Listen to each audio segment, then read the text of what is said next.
Do we have too much government? We need to put people ahead of corporate profits. This system is so lopsided. This threat is a real threat to democracy. And I think that's really important. That's something we haven't been doing in this country for a long time. Where do you start? What do you do? How do you do it? Access to Democracy and other Eagan community television programming is supported by Thomson Reuters, makers of Westlawn Next and based in Eagan. Through Westlawn Next and other innovative online services, Thomson Reuters is the world's leading source of intelligent information for businesses and professionals.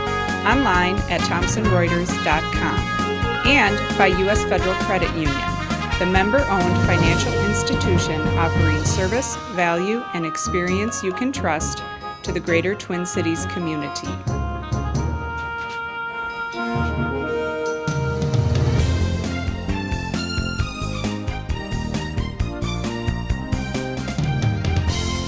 Welcome to Access to Democracy. Alan Miller back with you with a first-time guest, although she's no stranger to media. And Laura Hedlund has her own program on AM950, but she's also a community activist. And we have in Dakota County a 2,000-acre park called Lebanon Hills, whose slogan is Forever Wild. Well, the Dakota County Board of Commissioners have proposed a $31 million renovation of the park. And so Laura and 1,000 of her closest friends have signed a petition and been active to fight this upgrading of the park and take it away from its pristine nature, really, and turn it into more of a metropolitan park. Is that a fair statement? You know, I think it is a fair statement. I think we can start off, for people who aren't familiar with Lebanon Hills, of course it's near Minnesota Zoo, but City Pages called it the best trails in the Twin Cities. And here I have a little quote I want to make sure I get in. It's not only the best trails, but the quickest escape. The Star Tribune also called it the best park in the Twin Cities. They called it the boundary waters of the South, a place to calm the soul. Runner's Magazine called it the best place to hike and run in the area. Mm-hmm. And actually, you were involved in a master plan in 2001. Is that That's correct? That's correct. And tell us what's happened since then in terms of the park. Okay. It's led to this big dispute, and I mean big ongoing dispute. It is a big dispute. Now, in 2001, there was also a dispute. And I came in after the dispute. And after the dispute, there's actually been a lot of disputes with parks. And parks are kind of a common place to dispute. And that's one of the longer issues I'd love to get into this show is what is our public spaces and how do we share this space and how are we in our life? How do we create shared space? In 2001, we had a stakeholders group, and we had a lot of difficult conversations, but we came up, we forged through, and we did find a consensus plan with a shared vision. Which was a master plan for Lebanon Park. Hills. So Lebanon Hills had a 1980 master plan. This was its second master plan, 2001. And a little background on master plans. They're a guideline. They're not like a strict, this is what we're definitely going to do, but this is our vision and this is how we want to spend our dollars. But from that 2001 plan, we got the visitor center and some sustainable trails. It was a $17 million plan. Only about $8 to $9 million has been spent in the last 10 years. So not everything that was on the wish list of the master plan got done. There was some wonderful restoration, and very important waterworks. You might remember we had a lot of flooding issues, and so there was a lot of important waterworks that went done.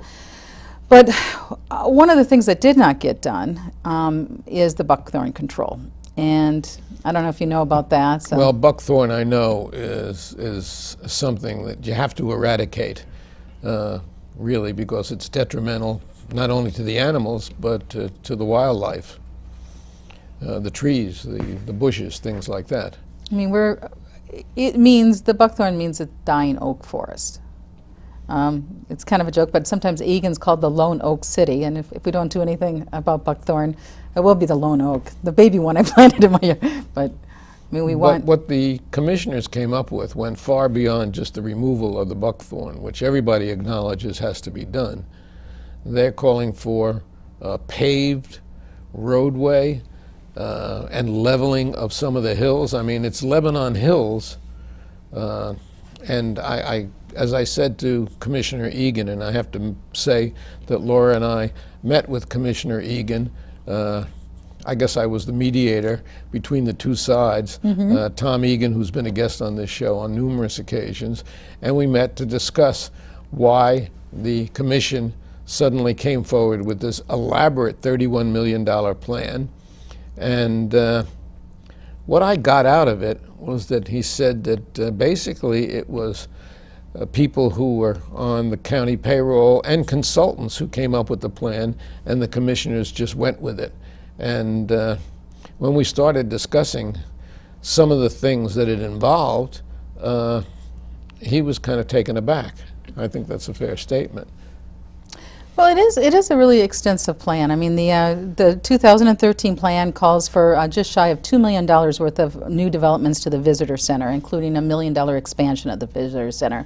One of the things that I think a lot of people might feel very passionate about is Jensen Lake. Jensen Lake is a very popular part of the lake, a very popular part of the park. The 2013 proposal calls for $3.3 million of development in Jensen Lake. Expanded parking lot. I was going to say, how do you develop a lake? Well, around Jensen Lake, sorry. So, I mean, it calls for a larger parking lot in that area. It calls for a new picnic shelter. It calls for what's called a lakeside picnic shelter. One of the reasons why Lebanon Hills has this national reputation is because when you walk around the lake, you don't see a bunch of development. And so I don't want to have to look at a big pavilion right in front of the lake. Well, that's why it's really designated Forever Wild, which has been the slogan that has really captured Lebanon Hills and that people recognize. And I guess you and the people in opposition really rose up in arms because of the commercialization of this very pristine natural area that has, well, it has all sorts of animals in there. Beaver, muskrat, deer, among others, and a lot of different fauna as well. And as I gather from your opposition, and I must say, in speaking to people, I would say that the only person who came forward who said that this was a good idea was somebody from St. Louis Park, a gentleman in St. Louis Park. Well, let him stay up there with his own lakes, but I know, having walked this area with my dogs, that it's just a great, relaxing, natural location.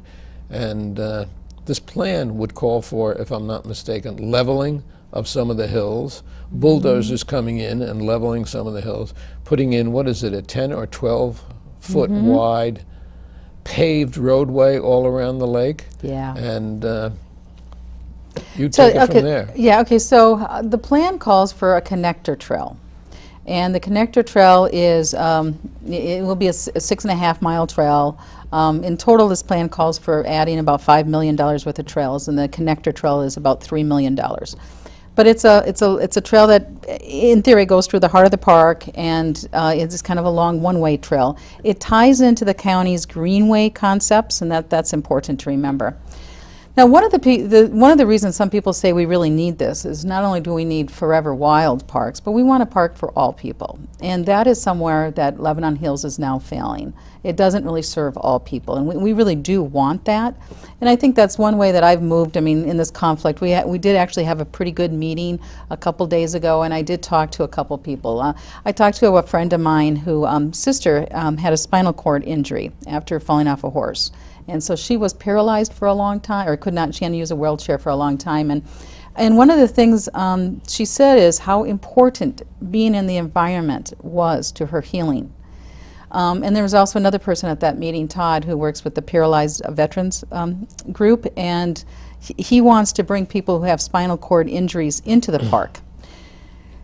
Now, there are a lot of flat trails, a lot of different opportunities, but there aren't many nice windy opportunities. So I think we need to sort of try to find a way to raise the conversation here and how we create a park for all and a forever wild experience. And I think it would pay to kind of go back and try to figure out why this all, I mean, who did this and why did we come forward? But the thing that I think could be most vital right now is how do we create a shared community vision around Lebanon Hills Park, but also around all our public spaces? How do we create that vision? How do we hear all voices?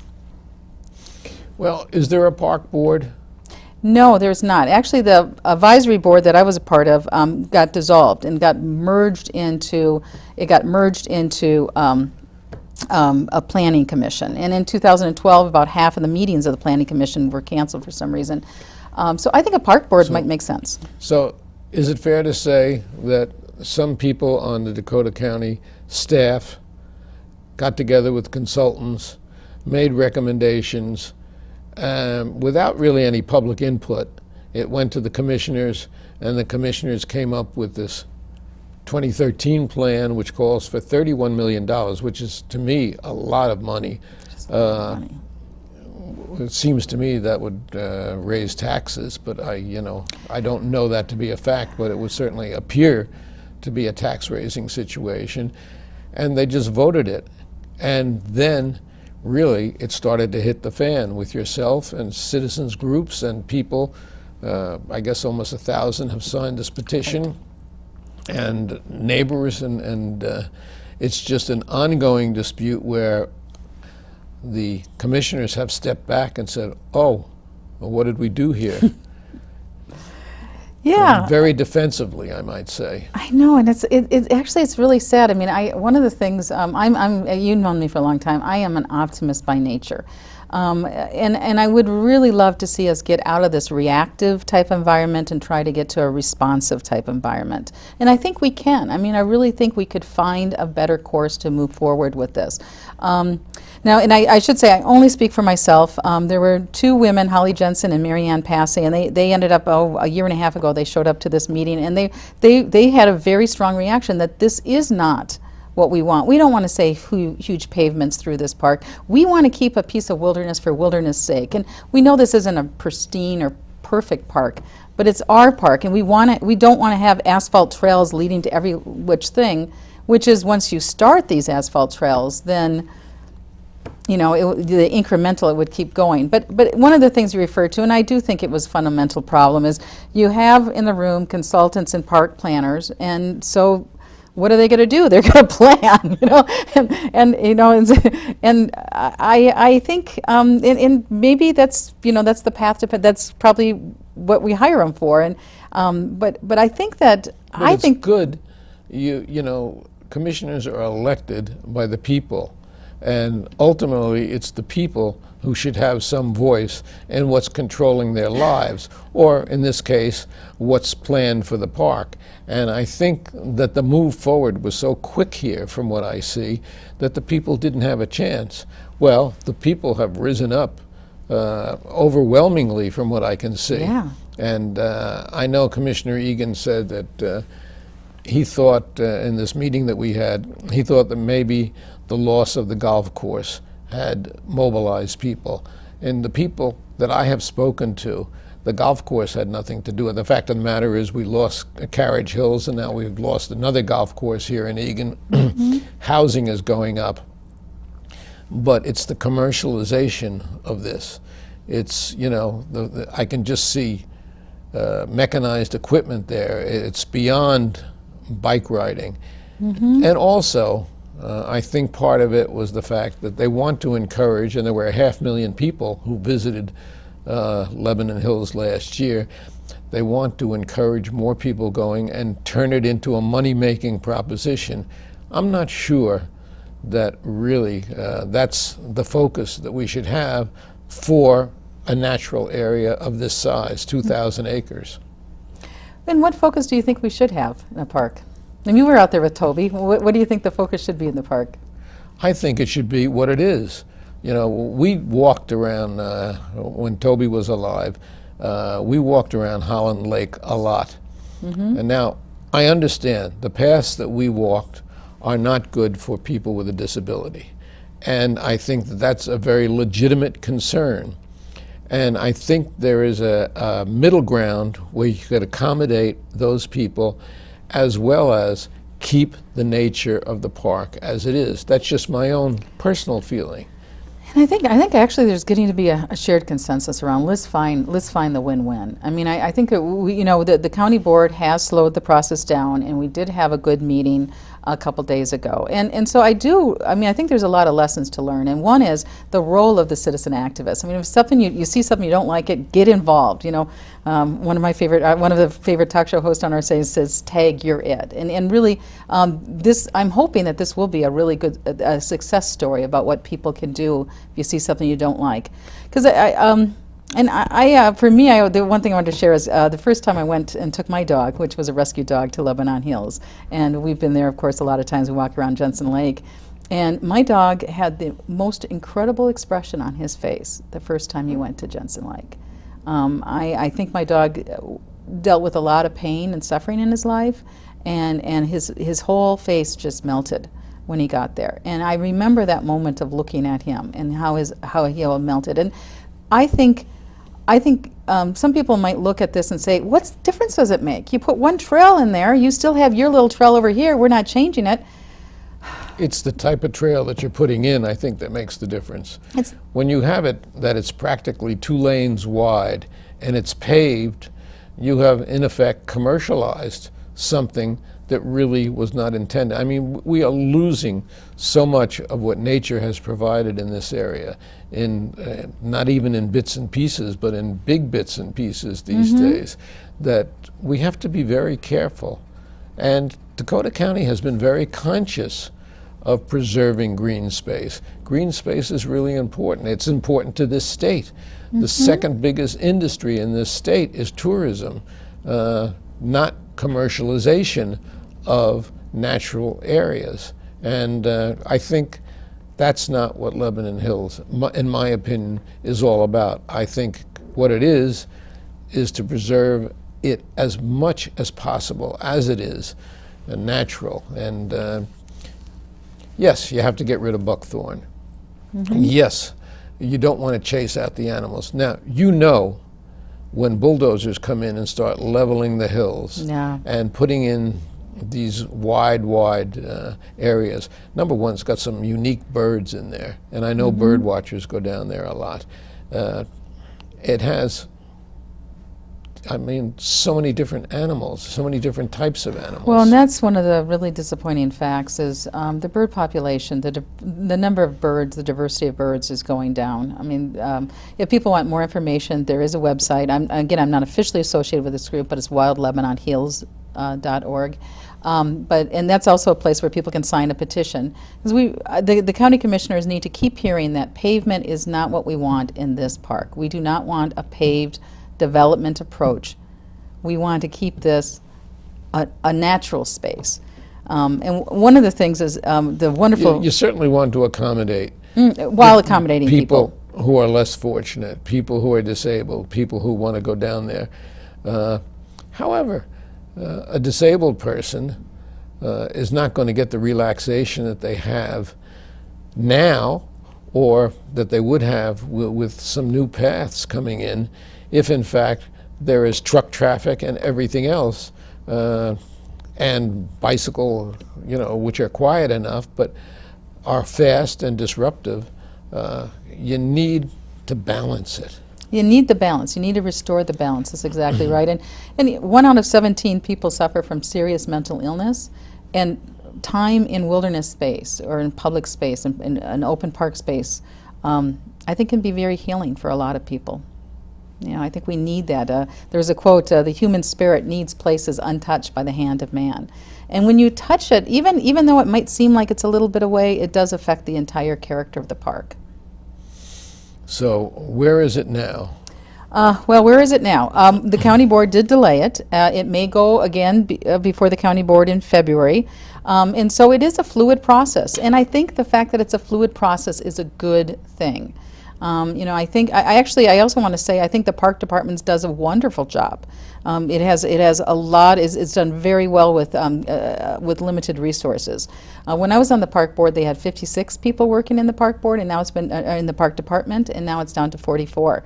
But the number of programs that they can provide for that is really quite impressive. So, and I think the park, I think we should be very proud. Those people are very dedicated They're people. very, very dedicated people, and people have worked really hard on this plan. And I don't think there was any malice or anything negative about this. I think it's simply people looking and saying, how can we make the park better? I should mention that I invited Commissioner Egan to either join in this interview or to come on individually, and so far, he has declined, but that's an open invitation to him, and since he represents this area, so that, if there is another viewpoint other than commercialization, or even if it is, we want to raise money and we don't care, we just want to make it so it's really commercial.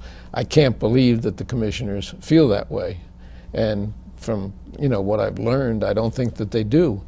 I just think that this is something that slipped under the radar and got away from them until people started waking up. So. Yeah, but I think there really is an opportunity now to try to find a vision and create both that park that works for all and keep it forever wild. Why can't they create a park board? Step back, that'd be nice. look at this, and create a park board with some citizens, with some professionals, consultants if you need them, although I'm not sure that you need them, but the professionals who are in the Parks Department, and get these people together, spend some time, hear everybody's plight, hear everybody's desires, and work something out that would be, in the nature of politics, a compromise, a fair compromise. I think that'd be a really wise course, and I don't know why. I mean, you have why we get stuck in all these finite systems. It's like, well, we need to do this, or either we're going to save natural resources or meet needs. And these finite systems are a bunch of hooey. I mean, I think there's a potential to try to get to infinite systems where we can do all of that. I mean, if we can open ourselves up and create places where we can be responsive to each other. Now, do I understand that a part of this $31 million might have come from legacy funds? Yes, that's correct. Now, my understanding of legacy funds is not to really commercialize an area, but the idea of legacy funds, which has now become a constitutional amendment, was to preserve things and keep them in their natural state as much as possible. So I would think that that would be a misuse of legacy funds, if in fact that's so.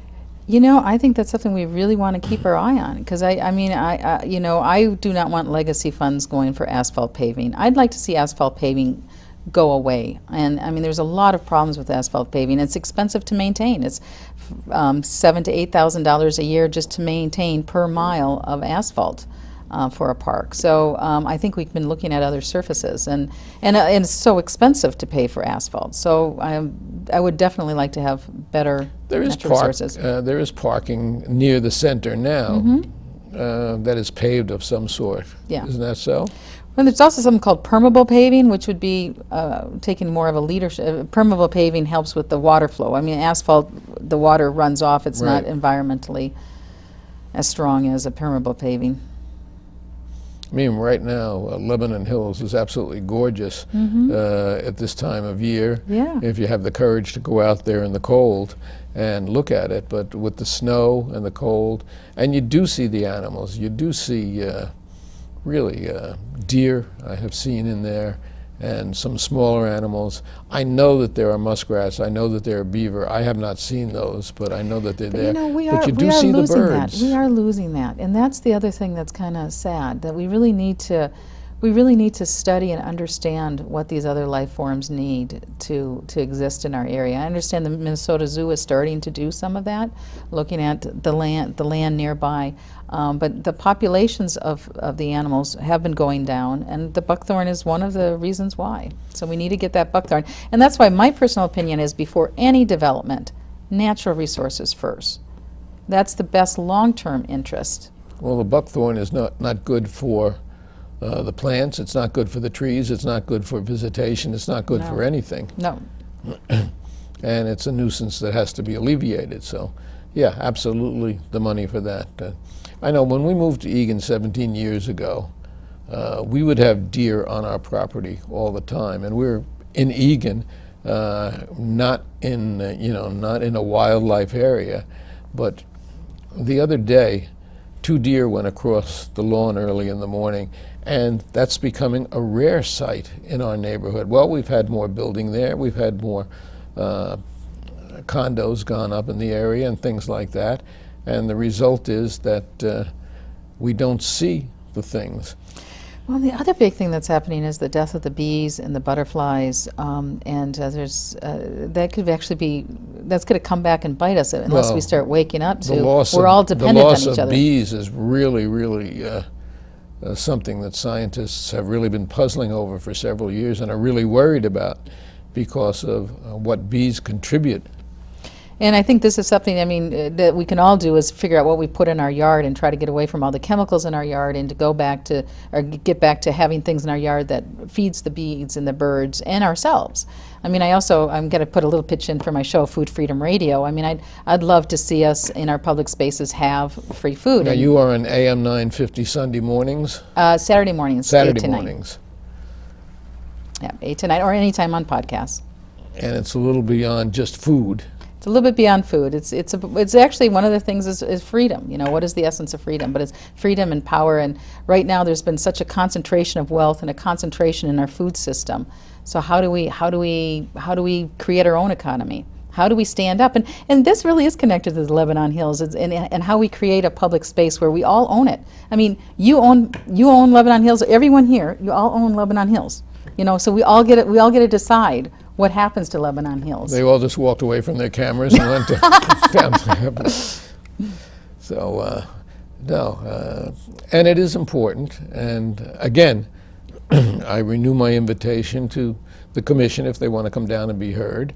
But I'm glad we had the opportunity to bring this out. Mm-hmm. It has become very important, not only to the people of Egan, but we're getting people from outside of Egan who really participate in some of the activities or just the relaxation of Lebanon Hills who have been heard now. And people can choose to go to these big trails with asphalt parks, and they're choosing to come with the one without. And so I think it's a rejection of asphalt. There are plenty of places where they can go also where there are asphalt trails. It's not as though we're lacking in that. Mm-hmm. So, Laura Hedlund, I thank you for coming on with us and being able to discuss this problem. I'm losing my voice, but other than that, do you have any closing thoughts? Well, I encourage people to still go online and sign the petition. I mean, and still get involved and visit Lebanon Hills. I mean, that's the other really good thing about this. I think more people are going to get out there and visit Lebanon Hills. What are all those people freaked out about? Oh, maybe I have to go find it out for myself. Laura Hills, community activist, AM950. Thank you. Thank you so much.